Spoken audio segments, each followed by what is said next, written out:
Hello, everyone. I'd just like to make some very general remarks about this reading from Plato. This is a couple of excerpts from Plato's Republic, which is a very long dialogue. So these things are, to a certain extent, taken out of context. I think that the editor tries to establish that to some degree, but one of the things to keep in mind is that they're sort of well into the discussion now, and there's this guy named Thrasymachus in Book One of the Republic who's made this audacious claim that justice is simply power. Justice is the interest of the stronger.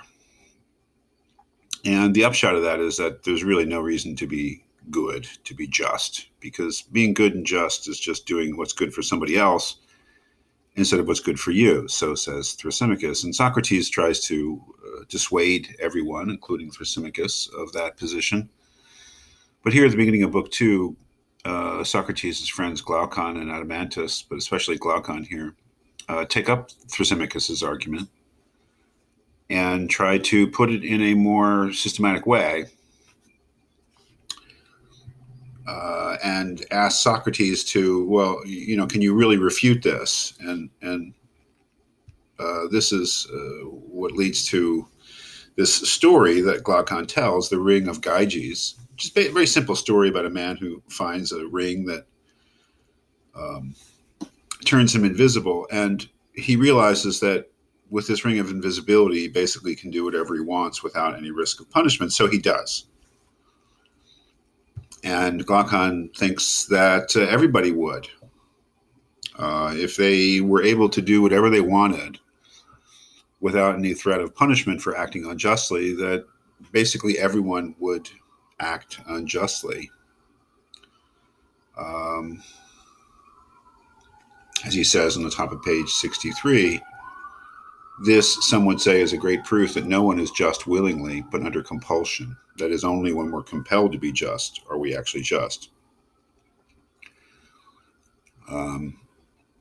So being morally good, being just, is something Glaucon says that we do unwillingly, and that it's not in our self-interest to do so. So fundamentally, there's no reason to be good. I mean, if what's good for me is the satisfaction of my desires, the getting of things that I want, then morality is just a restraint on that. It's just a weight that I have to carry that causes me unhappiness.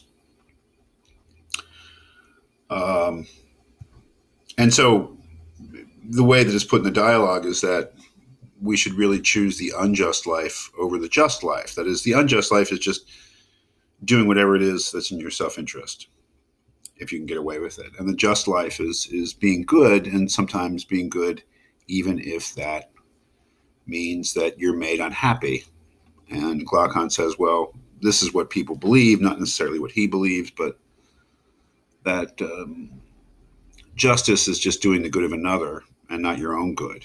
Being morally good, one might say, is not being good for yourself, but being good for other people. And that we fundamentally have no reason to do so. And the whole book is Socrates trying to respond to that, trying to give some answer to the question, why should I be just? Why should I live a moral life? What is the actual reason to do so?